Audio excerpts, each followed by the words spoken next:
இளங்கோவடிகள் கண்ணகியை வர்ணனை கூட பண்ணல. ஏன்னா அவ்வளவு பத்தினி தெய்வத்தை எப்படி நம்ம வர்ணிக்கிறது அப்படிங்கிறதுக்காக தான் சொல்ல வேண்டிய வர்ணனையை கோவலனை கொண்டு சொல்ல வைக்கிறார் இளங்கோவடிகள். எப்படி கோவலனை கொண்டு சொல்ல வைக்கிறார் என்றால், அந்த பாடல் மாசது பொன்னே வளமுறை முத்தே காசரி விடையே கரும்பே தேனே, அது பேர் சொல்லிட்டு மலையிடை பிறவா மணியே என்கோ, அலையிடை பிறவா அமிழ்தே என்கோ, யாரிடை பிறவா இசையே என்கோ அப்படிதான் சொல்லிட்டு சொல்லும் பொழுது கண்ணகியை பற்றி வர்ணிக்க கூட இளங்கோவடிகள் தயங்கிறார். ஏன்னா அந்த கண்ணகி பத்தினி தெய்வமாக இருக்கிறாள் அப்படிங்கிறதுக்காக அந்த மாதிரி அவர் சொல்றார். அடுத்தது, நான் ஒவ்வொரு பாத்திரங்களாக வருகிறேன். ஒவ்வொரு பாத்திரங்களாக வரும் பொழுது ஏன்னா காலத்தின் நேரம் கருதி நான் வேகமா போறேன். எந்தெந்த பாயிண்ட்ல நம்ம விட்டுறக்கூடாது, முக்கியமான பாயிண்ட் விட்டுறக்கூடாதுங்கிறதுக்காக கொஞ்சம் வேகமா போயிட்டு இருக்கேன். இதில் சொல்லும் பொழுது முதல்ல கண்ணகி கோவலனுடைய பிரிக்கிறாங்க. கோவலனை பிரிஞ்சிட்டு மறுபடியும் கோவலன் வரா, வந்த உடனே சிறமுலகுன் அப்படின்னு சொல்றாங்க. சொன்ன உடனே ரெண்டு பேரும் வந்து புறப்படுறாங்க, மதுரைக்கு புறப்படுறாங்க. அப்படி மதுரைக்கு புறப்படும் பொழுது கவுந்தியடிகள் அப்படிங்கிற ஒரு வராங்க. எங்க ஸ்கூல்ல எங்க டீச்சர் சொல்லுவாங்க, நம்ம படிக்கும் பொழுது, காந்தியடிகள் போட வராது, எங்க கூட வர்றது கவுந்தியடிகள். நல்லா இன்னும் அவங்க சொல்ற ஞாபகம் இருக்கு. அதனாலதான் காந்தியடிகள் இல்ல கவுந்தியடிகள் அப்படின்னு சொல்லுவாங்க. அப்ப அந்த கவுந்தியடிகள் சொல்றாங்க, நீங்க மதுரைக்கெல்லாம் போக வேண்டாம், நீங்க அந்த புகார்லயே இருங்கன்னு சொல்றாங்க. ஆனா இல்ல, நாங்க மதுரைக்கு தான் போகணும்னு கோவலன் சொன்ன உடனே கவுந்தியடிகள் நானும் கூட வரேன்னு சொல்றாங்க. உடனே ரொம்ப சந்தோஷம் கோவலனுக்கு, நீங்க வந்தீங்கன்னா எனக்கு இன்னும் முக்கிய மகிழ்ச்சி, நீங்கள் வாங்க அப்படின்னு சொல்லிட்டு கவுந்தியடிகளோட போறாங்க. அப்படி கவுந்தியடிகளோட அங்க போகும் பொழுது அப்படியே போயிட்டு இருக்காங்க. போயிட்டு இருக்கும் பொழுது மதுரைக்கு வந்துடுறாங்க. வண்ண சீரடி மண்மகள் அறிந்திலன்.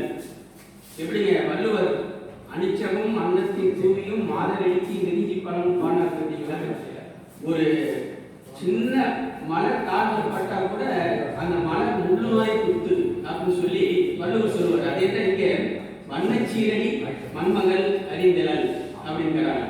அப்ப மாதுரி அவங்க வந்து அருணன் கடவுள் தவிர வேற எங்கேயும், அருணன் கடவுள் தவிர எதுவுமே கும்பிட மாட்டாங்க, வேற எந்த தெய்வத்தையுமே வணங்க மாட்டாங்க. அப்படிப்பட்ட அந்த கவுந்தியடிகள் அவங்க அன்னையை பற்றி சொல்லும் பொழுது, கற்புக்கரம் பூண்ட தெய்வம் அல்லாது பொற்புடை தெய்வம் யாம் கண்டிரமான் சொல்றாங்க. கற்புக்கரம் பூண்ட இத்தெய்வம் அல்லாது பொற்புடை தெய்வம் யாம் கண்டிரமான்னு சொல்லிட்டு மாதிரி கிட்ட அடைக்கலமாக விடுறாங்க. மாதிரி கிட்ட அடைக்கலமாக விடும் பொழுது அந்த மாதிரி கண்ணகிக்கு வேணுக்கூடிய இந்த சமையல் செய்யறதுக்கான உணவுப் பொருள் எல்லாம் கொடுத்துட்டு சமையல் பண்ணி சாப்பிட்றாங்க. அப்ப இந்த சாப்பிடும் பொழுது இந்த மாதிரி என்ன சொல்றாங்க அப்படின்னா, கோவலனை பார்த்துட்டு கண்ணபெருமான் மாதிரி இருக்காரு அப்படிங்கிறாங்க. கோவலனை பார்த்துட்டு கண்ணபெருமான் மாதிரியும், கண்ணகியை பார்த்துட்டு நப்பிண்ணை மாதிரி இருக்காங்க அப்படின்னு சொல்லி சொல்றாங்க. இப்படியே வந்து மாதிரி அடைக்கலமா கொடுத்துட்டு கவுந்தியடிகள் போயிடுறாங்க. அதுக்கப்புறம் அவங்களோட படிப்படியாக கண்ணகி வந்து தன்னுடைய தெய்வ நிலைக்கு அப்படியே கொண்டு போயிட்டு இருக்காரு. இன்னைக்கு நாம இருக்கோம். அதாவது கண்ணகி கூப்பிட்ட உடனே போயிட்டா, கோவலன் வான் சொன்ன உடனே புறப்பட்டு போயிட்டா. இன்னைக்கு இருக்கிற பெண்கள் அப்படி செய்வாங்களான்றது ஒரு பெரிய கேள்விக்குறிதான். தன்னுடைய கணவன் வந்து கணவனுக்கு கணவனால் தனக்கு எத்தனை துன்பம் வந்தாலும் தாங்கிக் கொண்டான். ஆனால் கணவனுக்கு ஒரு துன்பம் வந்த பொழுது அவரால் தாங்க முடியவில்லை. அதுதான் சிறப்பதிகாரம். கணவனுக்கு துன்பம் வந்த பொழுது தாங்க முடியவில்லை, பொங்கி எழுந்தான். எப்படின்னு பாத்தீங்கன்னா, ஆரம்பத்துல திருமகளா இருக்கிறாள், அமைதியின் உருவாக இருக்கிறாள் கண்ணகி. ஆனால் போக போக போக போக பார்த்தா இந்த பெண் ஒன்று புயலானதுன்னு சொல்றாங்க பாருங்க. அது போல புயலாக மதுரையில இளவாடிகள் வர்ணிப்பார் பாருங்க.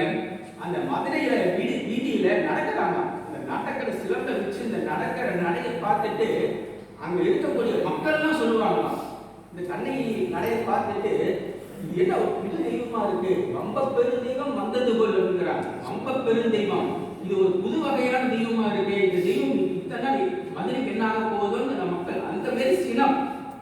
இந்த இப்படிப்பட்ட கண்ணகி நினைச்சிருந்தா அன்னைக்கே கோபம் சட்டையை குடிச்சிருக்கலாம். மாதேவியோடைய வீட்டுக்கு போய் அவன் நினைச்சு அவளை குடிச்சிருக்காரு பெண்ணு தான் கண்ணகி. ஒன்றும் பயந்த குணமோ கிடையாது, துணிச்சலான பெண். அன்னைக்கே கோவலனுடைய சட்டையை குடிச்சு எங்கடா நீ போறேன்னு கேட்டிருந்தா கோவலன் போயிருக்க மாட்டார். அங்கே சொன்னார் கோவலன் தீவிரன். உண்மைதான், கோவலன்கிட்ட நிறைய குணம், கருணை மரமெல்லாம் இருக்கு, நிறைய நல்லது செஞ்சிருக்காரு.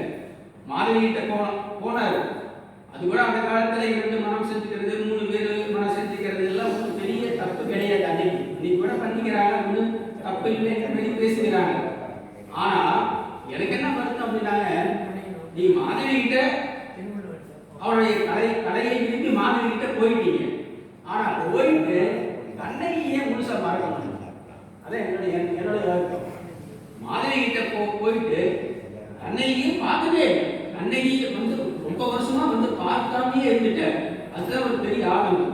அப்படிப்பட்ட கோவலன் நீ சிறப்பு எனக்கு மாநிலத்தில எல்லாம் லாஸ் ஆயிடுச்சு அப்படிங்கிற எனக்கு சிலம்பு இருக்கு. அது கூட என்ன நினைக்கிறாருன்னா, பணம் இல்லை அப்படின்னா மாணவி கொடுக்கறதுக்கு சிலம்பு எடுத்துட்டு போய் மாணவி கொடுக்கிறதுக்காக தான் சிலம்புல கொண்டு அப்படின்னு நினைச்சுக்கிட்டு தான் மாணவி சொல்றாங்க. இப்ப ஒரு பள்ளியில ஒரு ஆசிரியர் அவர் என்ன பண்றாருன்னா, பசங்களுக்கு ஒரு எழுத்து பயிற்சிக்காக வார்த்தையை சொல்றாரு. எங்கள் பள்ளிக்கு மாவட்ட அதிகாரி வருகை தந்துள்ளார்.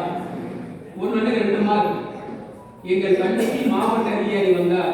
உடனே அவன் எழுதலாம், எங்கள் பள்ளிக்கு மாவட்ட அதிகாரி வந்தார் அப்படின்னு எழுதலாம். ஒரு பாட சேர்த்திக்கலாம். இன்னொரு பையன் பம்பு எழுதுன்னு பாம்பு எழுத சொல்றார். இவன் என்ன பண்றான், பாம்புக்கு அந்த கால் எடுத்துட்டான், பம்பு. ஆசிரியர் கேட்கிறேன், டேய் எங்கடா இது பாம்பு எழுத சொன்னா பம்பு எழுதிட்டு எங்கடா காடு? பையன் விவரமா கேட்கிறான், சார் பாம்பு எங்க சார் கால் இருக்குது, பாம்புக்கு கால் கிடையாது அப்படிங்கிறான். இதுக்கெல்லாம் இந்த ஆசிரியர் என்ன பண்றாரு அப்படின்னா, அடிச்சுட்டு 2 மார்க்கு 0 மார்க் கொடுக்குறாரு. அடுத்தது 3வது கோவலன் எழுது. முன்னே எழுதுறான், அங்க கோவலன்ல ஒரு கால் எழுதிட்டான், கேவலன் எழுதுறான்.